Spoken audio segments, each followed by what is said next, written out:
பீர்க்கங்காய் துவையல் செய்யலாம். எப்படி செய்யலாம்னு பார்க்கலாம் வாங்க.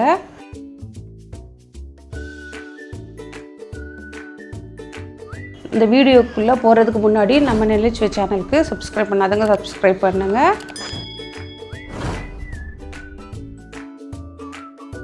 இந்த வீடியோ உங்களுக்கு பிடிச்சிருந்தா லைக் பண்ணுங்கள், உங்கள் ஃப்ரெண்ட்ஸ்க்கு ஷேர் பண்ணுங்கள், கமெண்ட் பண்ணுங்கள். நான் 1/2 கிலோ பீர்க்கங்காய் தோல் எடுத்து வச்சுருக்கேன்.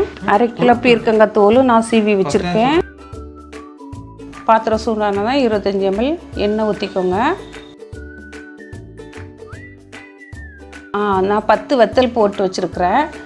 உங்களுக்கு என்ன தேவையோ அதை நீங்கள் போட்டுக்கோங்க. காரம் என்ன தேவையோ அதை போட்டுக்க. ஏன்னா இந்த வத்தல் வந்து காரமே இருக்காது, அதனால் நான் 10 வத்தல் போட்டிருக்கேன்.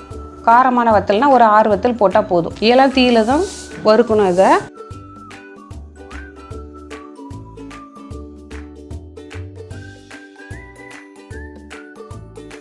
வறுபட்டுச்சு, ரொம்ப தீயை விட்டுறக்கூடாது.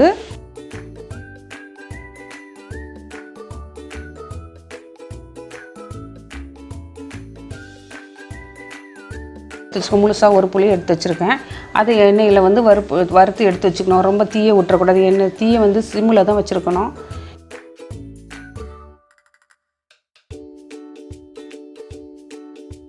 இப்போ பூண்டு வந்து ஒரு மீடியம் சைஸில் ஒரு பூண்டு போட்டு வறுத்து வச்சுக்கோங்க.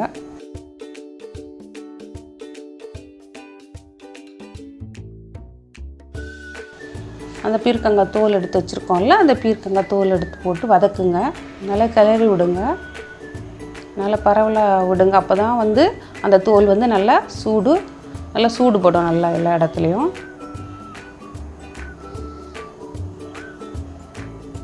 கொஞ்சம் கை விடாமல் கிளறிட்டே இருந்தால் சீக்கிரமாக வதங்கிடும். பரப்பில் விட்டால் தான் எல்லா இடத்துலையும் சூடுபட்டும். அதே மாதிரி பரப்பெலாம் எல்லாத்துலேயும் விடுங்க. விட்டு நல்லா கிளறி வைங்க. பூண்டு இதுலேயே நல்லா வெந்துடும்.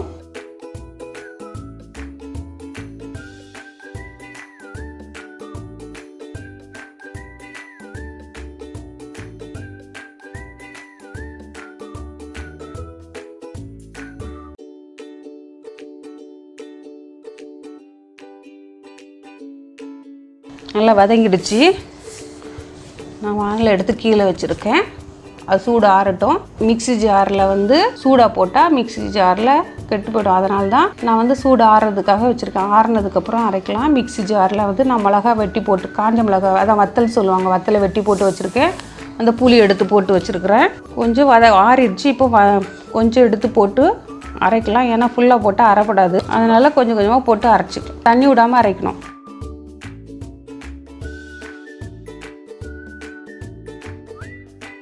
கல் உப்பு தேவையானது போட்டுக்கலாம்.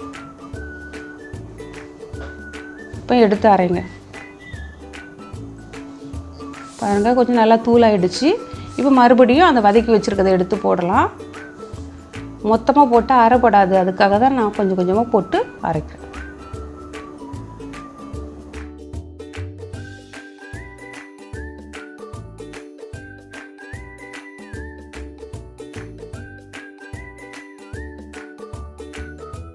இப்போ நல்லா அரைப்பட்டுடுச்சு. இப்போ தண்ணி ஊற்றணும். அந்த தேவையான அளவு தண்ணி ஊற்றுங்க.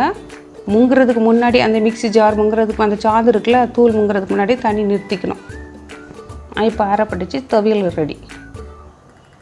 நல்லா நைஸாக அரைப்பட்டுருக்கு பாருங்கள். இப்போ தாளிச்சிக்கலாம். ஒரு வானல் வச்சு ரொம்ப எண்ணெய் ஊற்றலாம். ஒரு ஸ்பூன் ஊற்றினா போதும். 1 டீஸ்பூன் போட்டால் போதும். கடுகு 1 டீஸ்பூன் போட்டிருக்கேன். உளுந்து ஒரு 1/4 டீஸ்பூன் போட்டிருக்கேன். தீ சிம்மில் தான் இருக்கணும். அந்த சூட்லேயே வந்துடும். கருவேப்பிலை போட்டிருக்கு, தேவையான அளவு கருவேப்பிலை.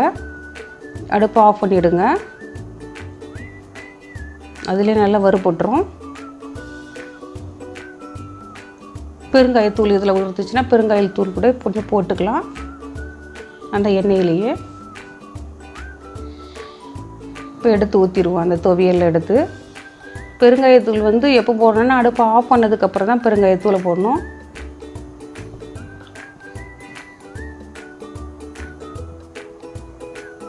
பீர்க்கங்காய் தோல் துவையல் ரெடி. சாப்பாட்டுக்கு சாப்பிட்லாம், இட்லி சாப்பிட்லாம், தோசைக்கு சாப்பிட்லாம், பழைய சாப்பாட்டுக்கு சாப்பிட்லாம். சூப்பராக இருக்குது. இந்த நம்ம நெல்லை சேனலுக்கு சப்ஸ்கிரைப் பண்ணாதவங்க சப்ஸ்கிரைப் பண்ணுங்கள், பெல் பட்டன் அழுத்துங்க.